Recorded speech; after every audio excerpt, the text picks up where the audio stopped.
ഡാ ഡാ നിന്നെയാ ഈ വർഗീയത മൂത്ത് സ്വന്തം തലമുറയും കൂടെ മൂഞ്ചി പോണ കണ്ടിട്ട് മനസ്സിലാവാത്ത നിന്നെ വിളിച്ചത് ഇവിടാ ദേ ഇതൊരപ്പന ഞാനും ഒരപ്പന वो मेरा बेटा है, वहाँ पे फोटो लगी है, वो मैं उसका पापा हूँ।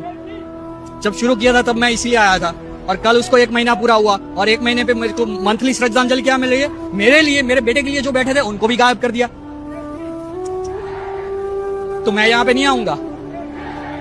जब शुरू किया था तब आया था, तब भी बात की थी मत करिए गवर्नमेंट बेकार है, मैं खुद लड़ता हूँ। പിള്ളേര് പഠിച്ച് നന്നായി ഒരു നിലയിലെത്തട്ടെ എന്ന് കരുതി അധ്വാനിച്ച് പിള്ളേരെ പഠിപ്പിച്ച ഒരപ്പന അയാള് ഞാനും.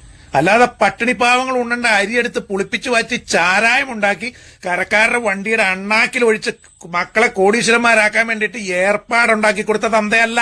പഠിച്ചു വളർന്ന് സമൂഹത്തിന് അവനവന് ഉപകാരപ്പെടുന്ന കുഞ്ഞുങ്ങളാവട്ടെ എന്നോർത്ത് മക്കളെ പഠിപ്പിച്ച ഒരാളാ. കെടുകാര്യസ്ഥത കൊണ്ട് ഈ സിസ്റ്റം ദ്രവിച്ചപ്പോൾ അതില് 3-4 വർഷത്തെ അധ്വാനം പാഴായപ്പോ താങ്ങാൻ പറ്റില്ല ആ കൊച്ചന്. അതവൻ ആരോടും പറഞ്ഞില്ല, അവന്റെ ഉള്ളിലൊതുക്കി അവസാനം അവനെ തന്നെ അവസാനിപ്പിച്ചു. ആ നെഞ്ചു പൊടിഞ്ഞേക്കണ തന്തയാടോ ആ ജന്തർ മന്ദറിൽ ഇവിടെ വന്നിട്ട് ഈ സംസാരിക്കുന്നത്, മനസ്സിലായോ?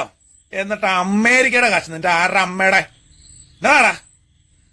നിന്നെയൊക്കെ വെറുത്തു, ഈ ലോകത്തുള്ള മുഴുവൻ മനുഷ്യരും വെറുത്തു. ചാണകത്തലയല്ലാത്ത എല്ലാ മനുഷ്യരും നിന്നെയൊക്കെ വെറുത്തു. അതുകൊണ്ടാ ഒരു മര്യാദ ഇല്ലാതെ നിന്നോടൊക്കെ സംസാരിക്കുന്നത്. ഇത് നീറ്റ് പരീക്ഷയുടെ ഏതോ ചോദ്യ പേപ്പർ ചോർന്നു, അതങ്ങനെ എത്ര കാലമായിട്ട് ചോരുന്നു. അതിനിപ്പോ ഇത് പ്രതിപക്ഷ പാർട്ടികളും എല്ലാവരും കൂടിയിട്ട് ഉണ്ടാക്കുന്ന ഒരു ഏർപ്പാടാണ് എന്ന് വിചാരിക്കുന്ന സംഘി കൃസംഗി ടീമുകളുണ്ട് ഇവിടെ. എനിക്കറിയാം, അതുകൊണ്ടല്ല എത്ര കൃത്യമായിട്ട് ഞാൻ പറഞ്ഞത്. കൃസംഗി ടീമുകൾ പ്രത്യേകിച്ചുണ്ട്. എടാ മണ്ടം മൈത്താണ്ടികളെ, ഇതിന്റെ യഥാർത്ഥ ഈ വിഷയത്തിന്റെ ഗ്രാവിറ്റി എത്രമാത്രം ഉണ്ടെന്ന് നിനക്കൊന്നും ഒരു പക്ഷെ പഠിച്ചിട്ടുണ്ടാവില്ല. കാരണം നീയൊന്നും അറിയേണ്ട സോഴ്സുകളിൽ നീ വിവരങ്ങൾ അറിയുന്നില്ല. നീയൊക്കെ അറിയുന്നത് അണ്ടിമുക്ക് വാട്സാപ്പ് ശാഖയിൽ വരുന്ന കുറിപ്പുകൾ മാത്രമാണ്. നിനക്കൊക്കെ താല്പര്യമുണ്ടെങ്കിൽ വെല്ലുവിളിച്ച് പറയാ. നാളെ ഇന്നതായ ഈ വിഷയത്തിന്റെ ഗ്രാവിറ്റി എന്നുള്ള കാര്യം എനിക്കറിയാവുന്ന, ഞാൻ മനസ്സിലാക്കിയത് വെച്ചിട്ട് പറയുന്നുണ്ട്. നിനക്കൊക്കെ സൗകര്യം വന്ന് കേട്ടോ, എന്നിട്ട് തർക്കം ഉണ്ടെങ്കിൽ പറയടാ, അവിടെ നമുക്ക് സംസാരിക്കാം.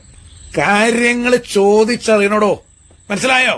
അല്ലാതെ അവനവൻ ഇഷ്ടമുള്ള സോഴ്സിൽ നിന്ന് കിട്ടുന്നത് വെച്ചിട്ട് അങ്ങോട്ട് വെട്ടി വിഴുങ്ങിട്ട് ഏമ്പക്കം വിട്ടിട്ട് എന്നും പറഞ്ഞിട്ട് ഉണ്ടാക്കിയാ പോരാ. അത്തരം ഓക്കാനങ്ങളെ നീയൊക്കെ പലപ്പോഴും കമന്റായിട്ട് ഇതിന്റെ അകത്ത് വരുന്നത് അല്ലേ?